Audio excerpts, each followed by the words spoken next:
How's it going, folks? We are back with another redneck science video here. The point of today's video is to try to determine if a suppressor has any effect on the accuracy and or the point of aim of your group. Now, I haven't played Call of Duty in years, but I remember in the old games, if you'd add a suppressor to your gun, of course you'd increase the stealth factor of it, but you'd also decrease the range, which I didn't ever quite understand, and you'd also, on some games, it would show you'd increase your accuracy a little bit, which, you know, okay, whatever you say. So in order to test that, we're going to use 22. I find 22 the easiest to measure your groups and get accurate readings out of, and something you can compare to other groups and get some kind of knowledge out of it. So you can see we've got some different kinds of ammo we're using, mostly CCI stuff. We've got their subsonic, their suppressor subsonic. Only difference between the two, the suppressor is 45 grain versus 40 grain on the subsonic. Then we've got standard velocity, which is 40 grain, a little bit faster velocity, and then of course Federal Auto Match, which is one of my personal favorites to use in any semi-auto 22. So we got the OCL polonium threaded on there. We'll be shooting 10 round groups, one 10 round group unsuppressed and then suppressed. These are all at 75 yards because that's what my gun is zeroed for, so we'll be able to see if there's any difference in the group, and then if the group has any more drop in it than the unsuppressed group. So without further ado, let's get to shooting. I apologize for the focus on my scope cam. I don't know what happened, but somehow it's been getting out of focus, so I got to tune that back up. But for now, we'll just have to live with the footage that I got.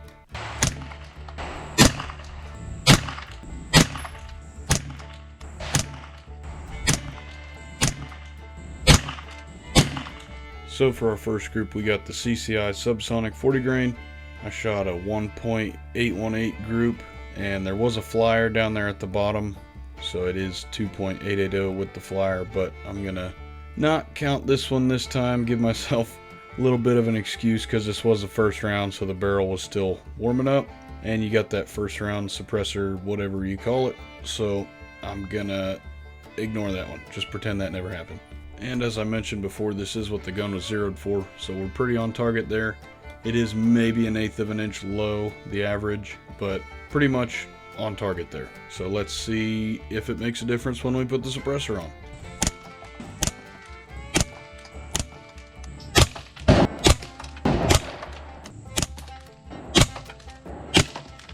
Here's our suppressed group, same ammunition, just with the suppressor. Ignore that round up top, that is the flyer from the previous group.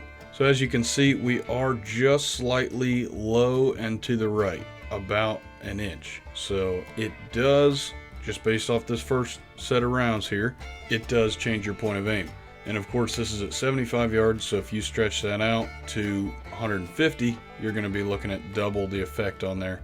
Now when it comes to the tightness of the group, I did have one flyer a little high there, but I did count it this time. It's not too far from the group. So with that flyer, it was a 1.947 inch group, which is tight enough to say that it's negligible on the effect of the accuracy. Now, if you take that flyer out, it does actually tighten the group up a little bit. Maybe that's just, now I'm on my 20th round, so maybe I'm just settled in a little bit, but for now I'm gonna say it's negligible, but not bad so far. Not affecting it in a negative way, accuracy wise. Let's move on to the 45 grain, the suppressor stuff. This stuff's a lot quieter, so that is great, but of course it is moving a little bit slower, so you know, it has its purpose. But let's see what the groups look like.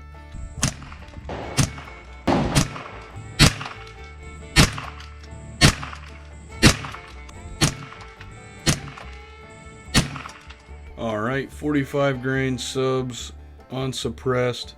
You can see the slower round, we did have a little bit bigger of a drop. It's about a 3-inch drop difference.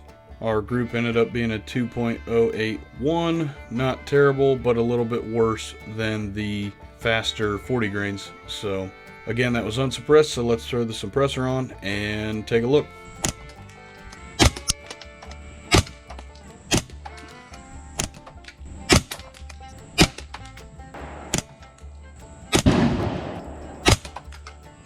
Alright, same round suppressed. The group tightened up to a 1.621. So that's about a 3/8 of an inch improvement on the group. A little more than that actually. And it dropped about the same, maybe another 1/4 of an inch lower, but I can see that with the slower round it doesn't quite affect the drop as much as one that is a little bit closer to supersonic. So an improvement in our accuracy here, and about the same drop. Let's see what happens when we move up to standard velocity.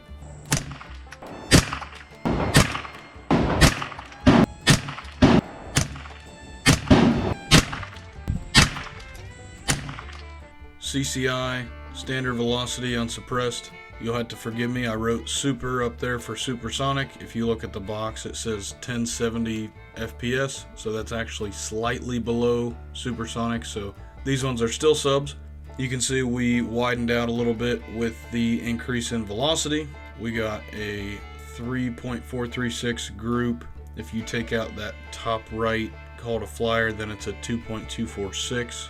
Another quick side note on this round, these should be the same round as the subsonics, just with a little bit more powder. So this tells me right here that the projectile isn't affecting the accuracy here, it's actually the speed. So you can see that this gun clearly does not like that little bit of increase in speed. Let's look at the suppressed group.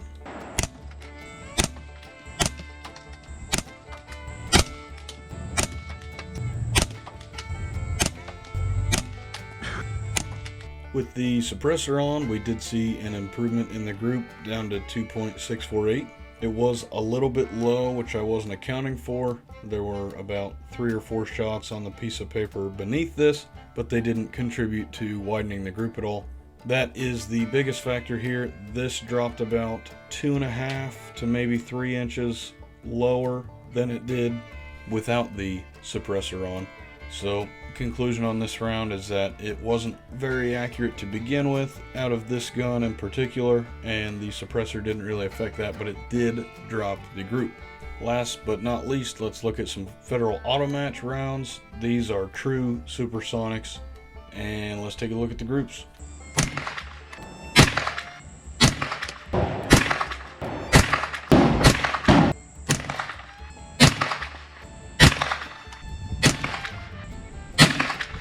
Alright, unsuppressed, we got a little bit better of a group here. Of course, the round traveling faster, it is going to be a little bit higher than those slower rounds, so we're about an inch above the center of the target and a little bit off to the right. We got a 1.956 inch group. Let's go right to the suppressed group and see if it makes a difference.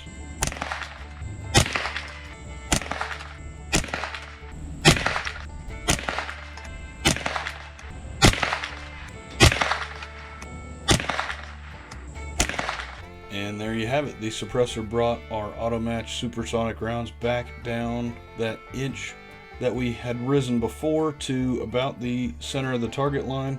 And we did tighten up the group a little bit, not quite a 1/4 of an inch, to 1.767 inches.